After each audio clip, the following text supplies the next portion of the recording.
నమస్కారం. నా పేరు గైంది శ్రీనివాసు. బాణాదిపేట గ్రామం మాది, రఘునాథ్పల్లి మండలము. మొన్న జరిగిన గ్రామ పంచాయతీ ఎన్నికలలో నేను గ్రామ సర్పంచ్గా ఎన్నుకోవడం జరిగింది.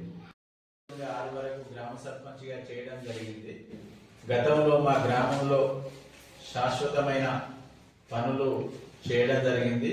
అందులో భాగంగా గ్రామానికి గ్రామ పంచాయతీ భవనము, పాలకేంద్రము, అంగన్వాడీ కేంద్రాలు, ప్రాథమిక పాఠశాల భవన నిర్మాణం, అదేవిధంగా ఉన్నత పాఠశాల కోసం గ్రామంలో 7వ తరగతి వరకు ఉన్న పాఠశాలను అప్గ్రేడ్ 10వ తరగతిగా అప్గ్రేడ్ చేసి ఉన్నత పాఠశాల కోసం ఒక 2 ఎకరాల స్థలాన్ని ఒక దాత సహకారంతో స్థలాన్ని కొని హై స్కూల్ నిర్మాణం చేయడం జరిగింది.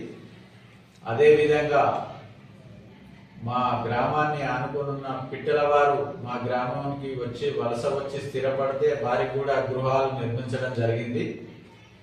అదేవిధంగా గ్రామంలో నీటి సమస్య లేకుండా, అప్పుడు చాలా కష్టపడి పైప్ లైన్ వేసి కూడా నీటి సమస్య లేకుండా మేము చేసినాము.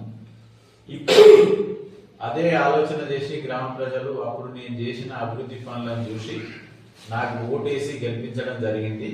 వారి నమ్మకాన్ని వమ్ము చేయకుండా ఇప్పుడు గ్రామంలో ప్రతి రోజు పరిశుభ్రత, అన్ని వాడలలో పారిశుద్ధ కార్యక్రమాలు, చెత్తను వెంటనే ప్రతిరోజు చెత్తను తీసివేయడము, అదేవిధంగా లైట్లు వీధులలో వాడలో లైట్లు వేయడము, మరియు ఏమన్నా మురుగు కాలువల నిర్మాణం అవసరం ఉన్న కాడ మురుగు కాలువల మోరీల నిర్మాణం చేయడము, అవసరం ఉన్న కాడ సీసీ రోడ్డు నిర్మాణాలు చేసి గ్రామ ప్రజలకు పరిశుభ్రత విషయంలో బాగా ఎడ్యుకేట్ చేసి గ్రామం ఒక మంచి పరిశుభ్రంగా ఉండడం కోసం ప్రయత్నం చేస్తామని కోరుకుంటూ, అదేవిధంగా మా గ్రామాన్ని అనుకున్న ఒక బీసీ మన దుర్గమ్మ కాలనీ ఉంది. అక్కడ కరెంటు సౌకర్యం లేదు.